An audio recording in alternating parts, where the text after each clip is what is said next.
Assalamualaikum warahmatullahi wabarakatuh. Halo teman-teman, kali ini kami akan membahas tentang sistem lokomotorik. Sistem lokomotorik merupakan penunjang bentuk tubuh dan bertanggung jawab terhadap pergerakan. Sistem lokomotorik terdiri atas otot, tulang, dan sendi. Yang pertama ada tulang. Tulang adalah struktur hidup yang keras, kaku, dan kuat. Tulang disebut alat gerak pasif karena digerakkan oleh otot. Akan tetapi, tulang tetap mempunyai peranan penting karena gerak tidak akan terjadi tanpa tulang. Macam-macam tulang. Tulang terdiri dari tulang panjang atau tulang pipa, tulang pendek, dan tulang pipih. Fungsi tulang sebagai berikut. Sebagai formasi kerangka dengan membentuk kerangka tubuh, menentukan bentuk dan ukuran tubuh. Yaitu sebagai pergerakan untuk berbagai aktivitas selama pergerakan.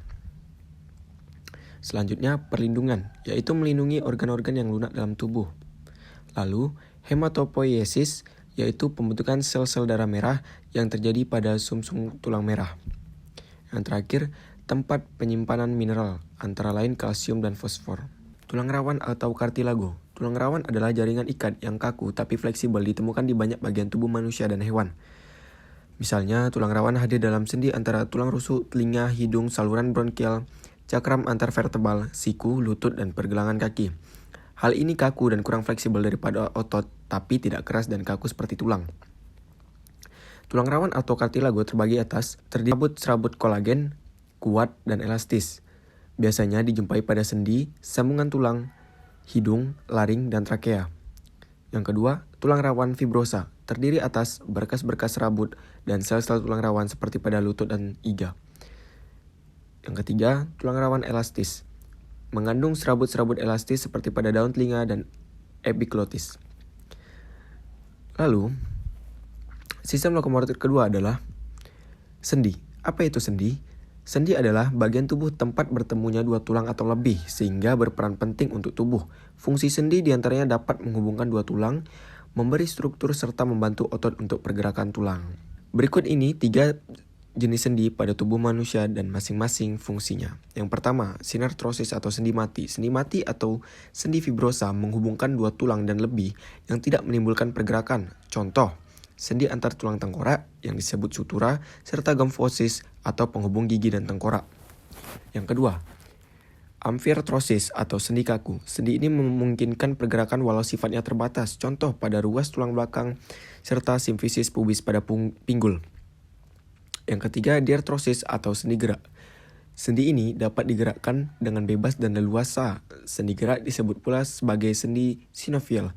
Sendi gerak ini memiliki cairan yang disebut cairan sinovial.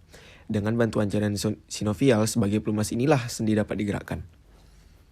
Macam-macam sendi gerak pada manusia. Yang pertama ada sendi putar. Sendi ini memiliki karakteristik memungkinkan satu tulang dapat melakukan putaran terhadap tulang lain. Contoh, sendi di antara tulang hasta dan tulang pengumpil pada lengan. Yang kedua, sendi geser. Sendi ini memungkinkan pergerakan tulang yang sama datar. Contoh, sendi interkarpal yang menghubungkan tulang-tulang di pergelangan tangan. Yang ketiga, sendi plana.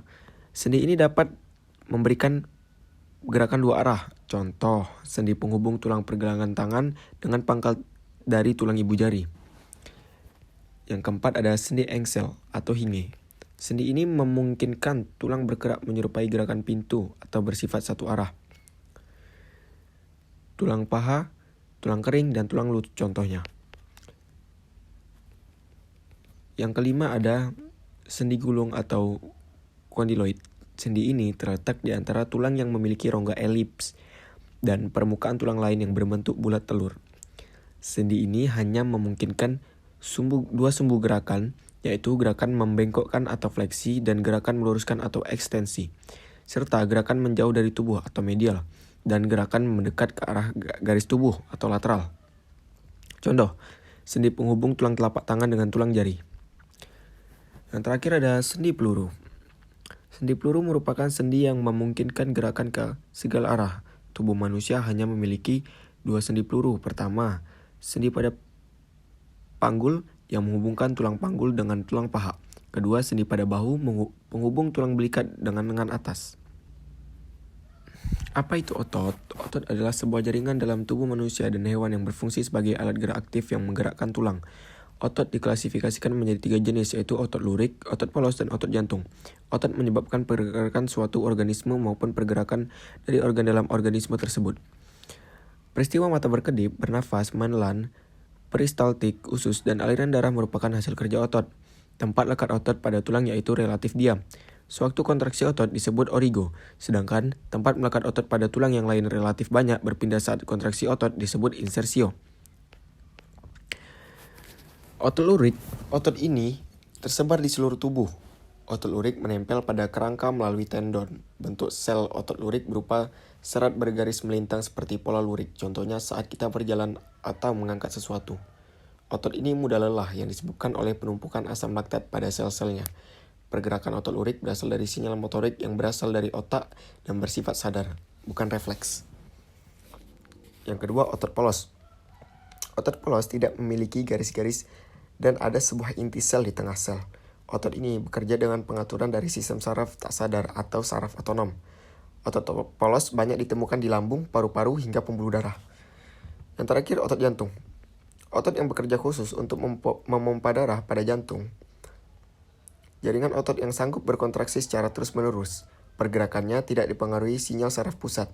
Otot jantung dapat dipengaruhi oleh interaksi saraf simpatetik atau parasimpatetik yang memperlambat atau mempercepat laju denyut jantung, tetapi tidak dapat mengontrolnya secara sadar. Bentuk otot jantung mirip otot lurik tetapi memiliki banyak inti di pusat. Serabut otot yang tersusun rapi terdiri dari 2 jenis miofilamen, yaitu miofilamen tebal yang dibentuk oleh protein miosin, miofilamen tipis yang dibentuk oleh protein aktin. Satu kesatuan miofilamen disebut sarkomer. Proses pergeseran miofilamen memerlukan energi ATP yang harus tersedia di otot, sedangkan untuk melemaskan kembali otot diperlukan ion kalsium dalam jumlah normal dan energi ATP. Kelelahan otot terjadi akibat ketidakseimbangan kebutuhan energi ATP untuk aktivitas atau kontraksi otot dengan suplai oksigen dan glukosa oleh aliran darah. Kekurangan oksigen ini harus dibayar setelah aktivitas selesai untuk memproses perubahan asam laktat.